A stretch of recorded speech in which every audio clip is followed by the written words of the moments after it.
En Argentina les decimos chorros, en Venezuela malandros, en México ratas, en España chorizos, en Puerto Rico pillos y en Guatemala cacos. Pero en este video lo llamaremos piratas. Pero no se crean que usan barba, parches en el ojo y llevan pájaros en el hombro como los de antes, sino que tranquilos desde sus oficinas roban de forma indiscriminada, bien trajeados y perfumados. Aquí te traemos 3 casos para entender cómo los países ricos, los piratas del siglo XXI, le roban a los pobres. Caso 1. Irak, el país invadido por Estados Unidos y la OTAN en el 2003. Por aquel año se viralizó la noticia de que varios periodistas estadounidenses habían regresado a su país luego de la invasión con armas y cuchillos bañados en oro de Saddam Hussein. Habían aprovechado los saqueos a las casas del antiguo presidente iraquí. Sí que lo aprovecharon.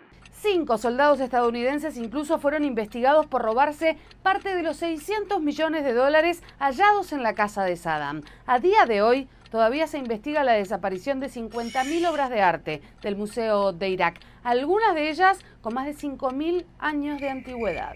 Pero ¿eso fue todo en este monumental robo? Por supuesto que no, porque parafraseando a Hillary Clinton, fueron, vieron y saquearon. Lo que hace cualquier pirata de bien. Luego de la invasión, la Autoridad Provisional de Estados Unidos dirigió Irak. Y una de sus tantas atribuciones fue manejar el Fondo de Reconstrucción de Irak, cuyo dinero provenía del petróleo iraquí, vendido en el exterior, y los activos incautados a Saddam Hussein. Unos años después, el Inspector General para la Reconstrucción de Irak comprobó que los funcionarios estadounidenses se robaron al menos $18.000 millones de estos fondos. Otros tantos miles de millones desaparecieron. Algo de magos tienen también, ¿no? Según su investigación, los funcionarios pagaron sobreprecios en obras de reconstrucción y pagos a mercenarios de contratistas militares como Blackwater. Hasta Robert Stein, un controlador estadounidense de los fondos, fue condenado en Estados Unidos por recibir más de 50 millones en sobornos para desviar el dinero de la reconstrucción de Irak. Otra que el robo del siglo. Caso 2. Libia. Luego de la invasión en 2011, 7.700 monedas de oro, plata y bronce acuñadas en la época de Alejandro Magno fueron robadas del Banco Comercial Nacional de Libia.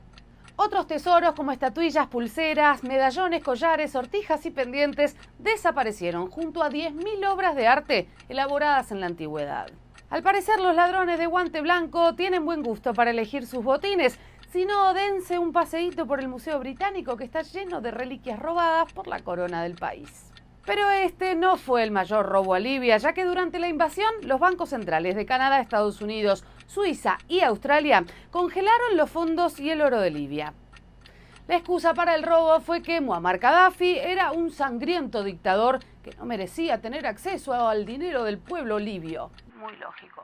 Así que Bélgica se quedó con $13.000 millones, Gran Bretaña con $12.000 millones, Italia con $1.000 millones y Estados Unidos con $30.000 millones, el botín más grande. El que reparte se queda con la mejor parte, decía mi mamá.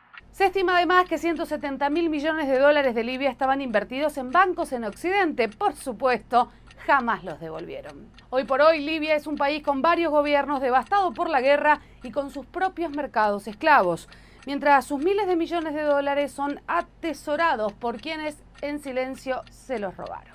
Caso 3. Venezuela. En 2019, Juan Guaidó se proclamó presidente interino del país en una plaza en Caracas. Más de 48 países lo reconocieron como primer mandatario sin pasar claro por una elección. Para las democracias del mundo, los procesos electorales no son importantes cuando se trata de elegir a sus líderes del mundo libre. Por supuesto, el reconocimiento de un presidente paralelo fue la excusa perfecta para que Washington congelara casi $20.000 millones en activos del gobierno venezolano. Hasta que Juan Guaidó no ocupe el sillón presidencial, nos quedaremos con su dinero, argumentaron por aquellos tiempos. Una masterclass de Derecho Internacional, Ética y Democracia de Washington.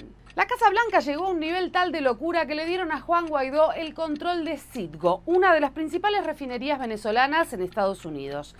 Y también bloquearon a las demás empresas de PDVSA en Estados Unidos. Como saben, en el mundo libre los demás países tienden a imitar a su líder, así que el gobierno de Colombia de ese momento también le dio el control a Guaidó de Monomeros, una de las principales petroquímicas venezolanas en el país. Aquello, por supuesto, fue un festín de rapiña de empresas, embajadas y dinero en otros países de América Latina y el mundo. Y por último, el más infame de todos, el congelamiento del oro venezolano en Reino Unido. En total, 1.300 millones de lingotes de oro que, según el gobierno británico, le corresponde administrar al fantasmagórico gobierno de Guaidó, que al día de hoy nadie vio. En el siglo XXI, al parecer, solo hace falta reconocer un gobierno paralelo para saquear en su nombre. Para todo lo demás, existen las invasiones.